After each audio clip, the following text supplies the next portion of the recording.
पूरे विश्व में जिस तरह से लोकतांत्रिक व्यवस्था को कमज़ोर करने की कोशिशें चल रही हैं, इस बात से इनकार करना खुद को धोखा देना होगा। बात फुजिमोरी की भी नहीं है और बात जो ह्यूगो चेवेज़ की भी नहीं है, जो कि वेनेजुला के राजनेता और फौजी अधिकारी थे, और तुर्की के जो पहले राष्ट्रपति रेजब तैयब एर्दोगन की भी नहीं है, क्योंकि ये वो नाम है जिन्होंने अपने देश में किस तरह से जो लोकतांत्रिक व्यवस्था से उसे पलट डाला। और इतना भी नहीं, चलिए हम अगर बात करते हैं ट्रंप की भी, तो जिस किताब की मदद से हम आपको ये जानकारी साझा कर रहे हैं उसका शीर्षक है हाउ डेमोक्रेसीज डाई। तो उसके 8वें चैप्टर में जो दिया है वो Trump's first year an authoritarian report card उसका है। उसके अंदर उन्होंने कहा है कि किस तरह से ट्रंप ने आते ही कटु आलोचना के साथ अपने विरोधियों पर हमला किया, यहाँ तक कि मीडिया को भी उसने जो है अमेरिकन लोगों का दुश्मन माना, और he called the media the enemy of the American people, question जजेस legitimacy, threaten to cut federal funding to major city. तो बड़े बड़े शहरों का जो फंड का था उनको उनमें कटौती करना, ये करना वो करना, ये सब संकेत हैं जो लोकतांत्रिक व्यवस्था है उसको कमज़ोर करना। हम भारत की अगर बात करें तो लोगों को जो है इन्हें सोचना होगा कि भारत में क्या चल रहा है, और इससे पहले कि भारत में लोकतंत्र कमज़ोर हो तो जो मतदाता है उनको अपने ध्रुवीकरण से बचना होगा। उनको जात पात के, धर्म के और दूसरे खान पान के या किसी पहनावे के भेद को त्यागना होगा, छोड़ना होगा। इसमें अगर लोकतंत्र बचाना है तो मैं कह रहा हूं, क्योंकि आप किसी भी राजनीतिक दल को चुनो, लेकिन चुनो उसको जो हमारे देश के संविधान के अनुकूल हो। देश के संविधान हमें लोकतांत्रिक राज व्यवस्था के लिए इजाज़त देता है, तो उसको ध्यान में रखते हुए आप जिस भी राजनीतिक दल को चुनो, जरूर चुनो, लेकिन खुद को मत बंटने दो। ये क्यों कहते हो कि गोरों ने डिवाइड एंड रूल किया? डिवाइड तो हम खुद हो चुके हैं, हमने खुद कर रखा है। हम भारतीय समझना ही नहीं चाहते खुद को। हम जिस तरह से जातियों में बटे हुए हैं, ये कमजोरी तो हमारे अपने आप में हमने खुद, जो हमारे राजनेताओं के कहने पे कहो या उनके उकसाने पे कहो, ये खुद को हो रहा है, तो ये कमजोरी हमारी अपनी है। अगर आप भारतीय या देश के नागरिक नहीं बनते तो फिर ये लोकतंत्र कब तक जिंदा रहेगा ये कहना मुश्किल है, और अगर एक बार ये पटरी से उतरा तो फिर यकीन मानिए कि शताब्दियां लग सकती हैं इनको इस राज व्यवस्था को दोबारा पटरी पर आने के लिए। सोचना आपका काम है। हम तो वो जानकारी आपसे साझा कर रहे हैं जो अच्छे ऑथर, अच्छे जो लोग हैं, विद्वान लोग हैं, उनके द्वारा लिखी किताबें हैं, और उनके ही आधार पर जो जानकारी हमने अध्ययन करके हासिल की है वो आपसे साझा कर रहे हैं। मर्जी आपकी है। दाग दहेलवी साहब का एक शेर याद आ रहा है। मैं अपने मौजू पर आता हूं, लेकिन उससे पहले ये एक बड़ा माकूल सा शेर है कि खातिर से या लिहाज से मैं मान तो गया, झूठी कसम से आपका ईमान तो गया। दिल लेके मुफ्त कहते हो कि कुछ काम का नहीं, दिल लेके मुफ्त कहते हो कि कुछ काम का नहीं, उल्टी शिकायतें हुई एहसान तो गया। तो ये सब जिंदगी का सिलसिला है, इसी तरह से चलता है। तो हम बात कर रहे थे कि सबवर्टिंग डेमोक्रेसी की। इससे पहले एपिसोड में हमने बताया था कि पेरू में किस तरह से एक जापानी मूल का जो व्यक्ति होता है, अनजान सी यूनिवर्सिटी में कार्य करता हुआ ऑल ऑफ सडन वो जीत जाता है। यहाँ तक बात हुई, और किसकी सहायता से जीता है वो सारी बात हम उसका उल्लेख कर चुके हैं, आगे भी बात करेंगे।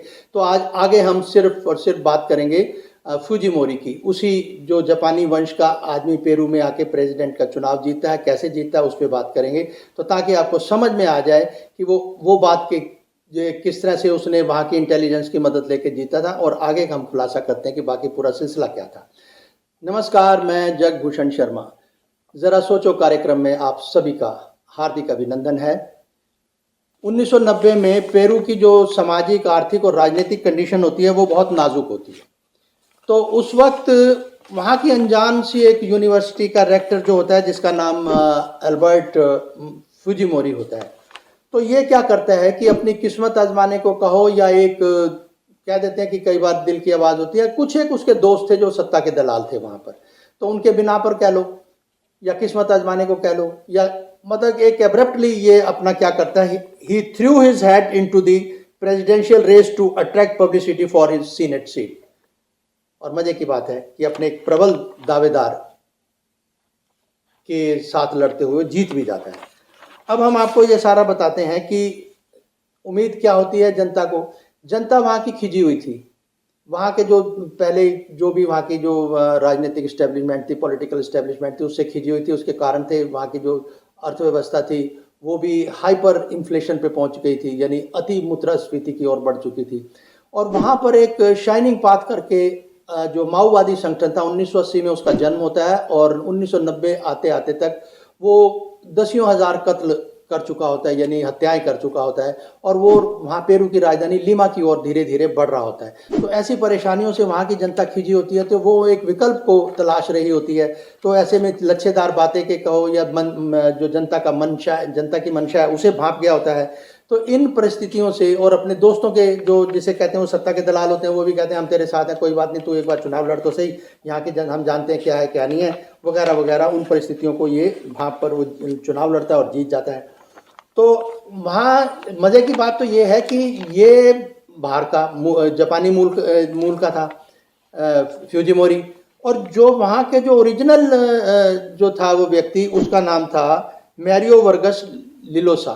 ये यानी नोबेल पुरस्कार विनर था, विजेता था, लेखक, पत्रकार। और वहाँ के लोग जो है, चाहे वो राजनीतिक संगठन थे, चाहे पत्रकार थे या बिजनेस लीडर थे, सारे इसको चाहते थे।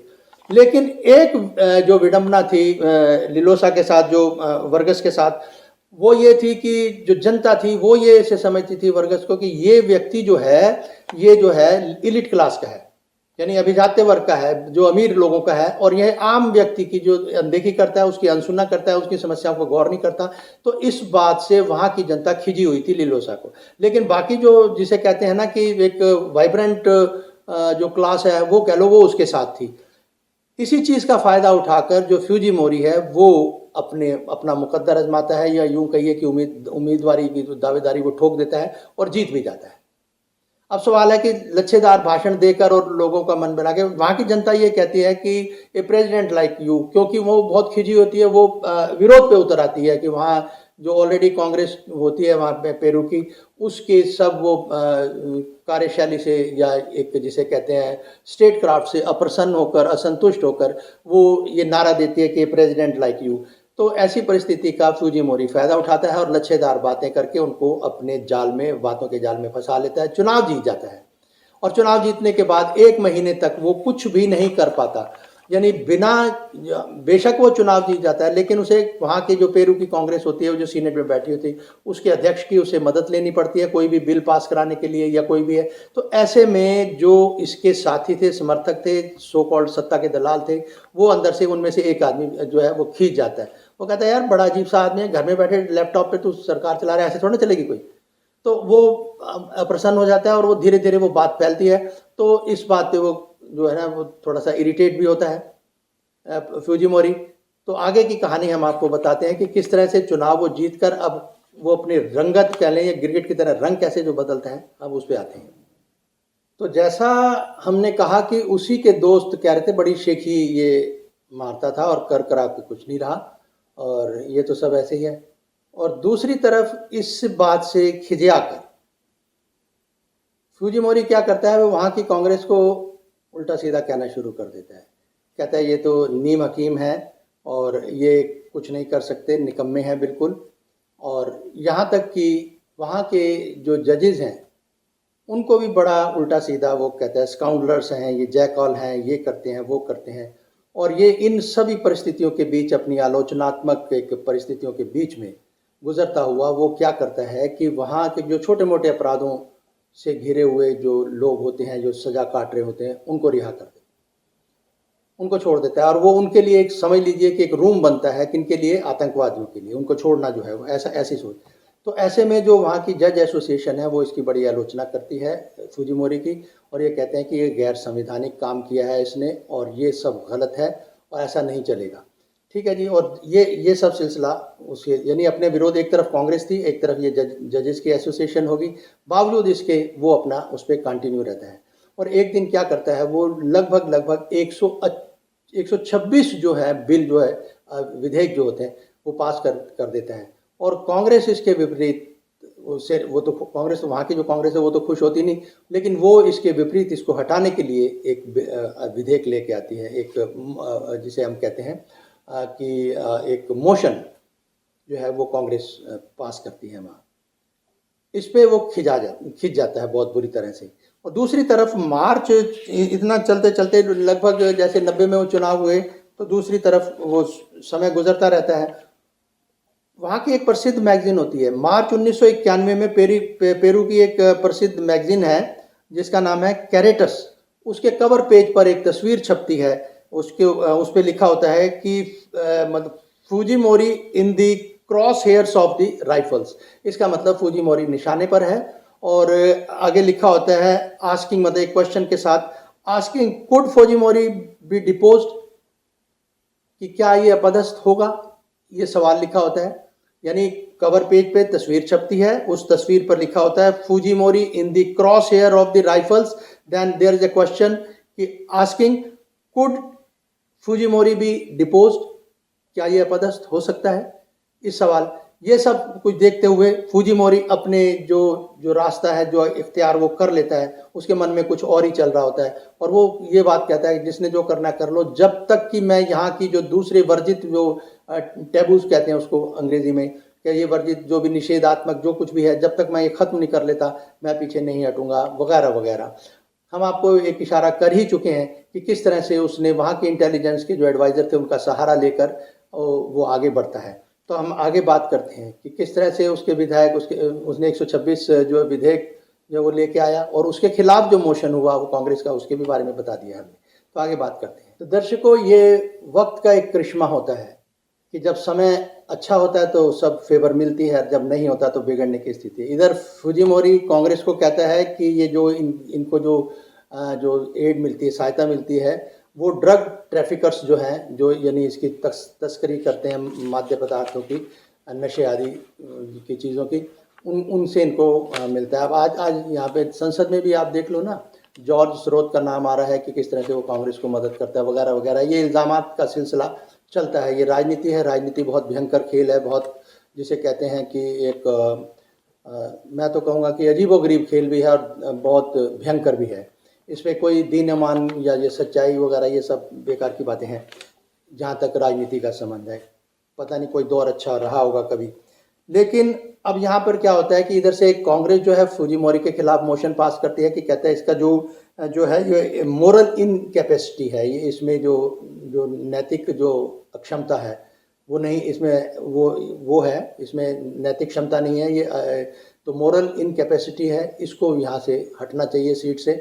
तो ऐसा मोशन कांग्रेस पास करती है और ये कांग्रेस पर इल्ज़ाम लगाता है कि ये इनको जो सारी सहायता मिलती है वो वहाँ के तस्कर हैं, जो मादक पदार्थों के हैं, वो तस्कर जो हैं यानी ड्रग्स जो ट्रैफिकर्स हैं वो इनको मदद करते हैं। तो ये सिलसिला शुरू हो जाता है। हालात ऐसे बिगड़ जाते हैं कि या तो अब ये कहता है कि इतनी स्थिति खराब हो जाती है, कांग्रेस फूजिमोरी को या तो ख़त्म करेगी या फूजिमोरी करेगा कांग्रेस को, वहाँ की पेरू की कांग्रेस को ख़त्म करेगा। तो ऐसी स्थिति बिगड़ जाती है। तो आप ये देखिए कि जब राजनीतिक दोस्त और दुश्मनी जब पैदा होती है तो हालात कितने नाजुक हो जाते हैं।